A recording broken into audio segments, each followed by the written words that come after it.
We're going to go to Ntuzuma in KwaZulu-Natal, where the police minister, Begicele, is speaking in an area where a police officer was shot dead earlier today. Let's have a listen.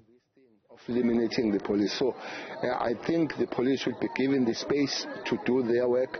I think all of us will support the police. All structures, government structures, communities must continue. Otherwise, if we don't really have a serious pushback, we'll allow the criminals to run the country.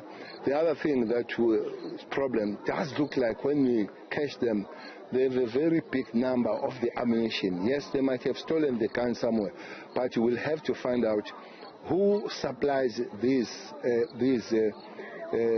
bullets.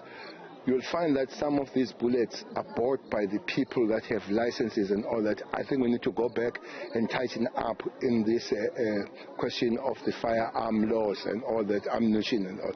We can't allow the situation to continue. I want to clarify, these groups that you're talking about, I get the impression that these are almost splinter groups of a bigger gang that is operating. Am I getting the right impression from you?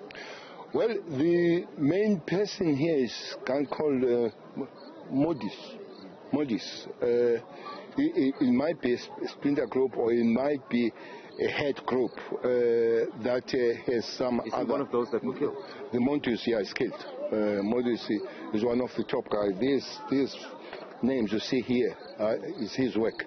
This is his problem that you see here, is the one that has been killed. So I'm sure there will be copycats and all that kind of stuff and all continue. Some will be splinter group, but I think more than splinter group will be kind of coordinated by somebody whom will be Maurice at the present moment, the one that has been killed in the crime scene. And the others that were here, were those companions of the suspects? Well, we'll find them. We'll find that later. But the crux of the matter, the death of the member came from that house where they were. Somebody will have to explain later. We could not really separate. But it does worry that this thing of finding the young women among these guys is increasing. You remember that what happened in Maritzburg, yeah, is the same repeat. And maybe it's a time to make call on these young girls to say stay away from these things.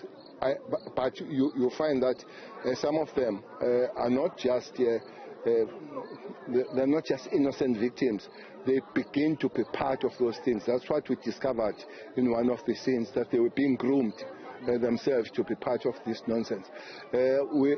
When they are there and when they shoot, when the police are dying, we're not going to be really asking who are you.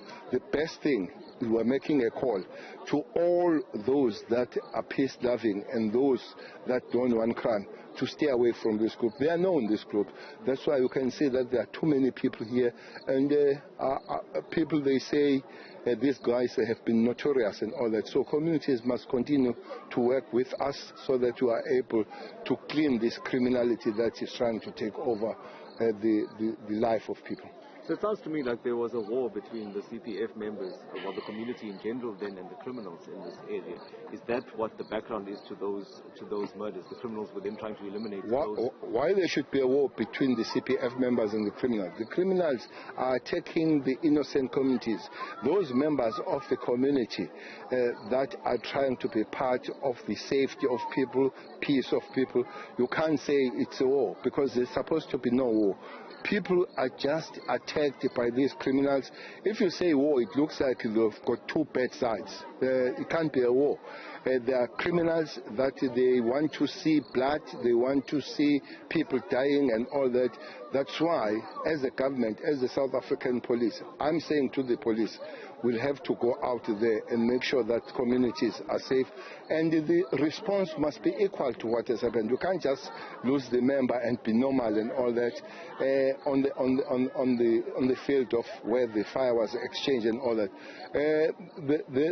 As they go out, as I've said, I repeat it, the only price to pay for that member, the only price to pay for that long list of 12 people that are killed in 2 months, not even 2 months, because October is still there, which means this guy was still going to increase this list.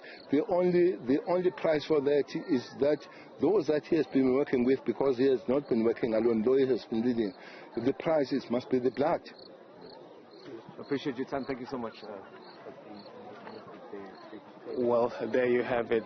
Police Minister Begicele, elaborating that there are quite a number of criminal syndicates and gangster groups that seem to be terrorizing communities in and around the KwaMashu, Ntuzuma, and the Durban and surrounding areas.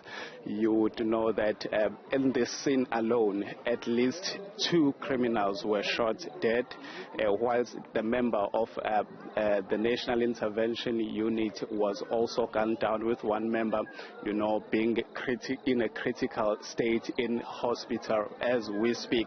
The scene is still quite active as police are still piecing together information and gathering as much evidence as possible that will lead to more arrests, because as you can see, people are now cheering at the minister, who has been very much involved in ensuring that this scene is attended and it's given the attention that it deserves.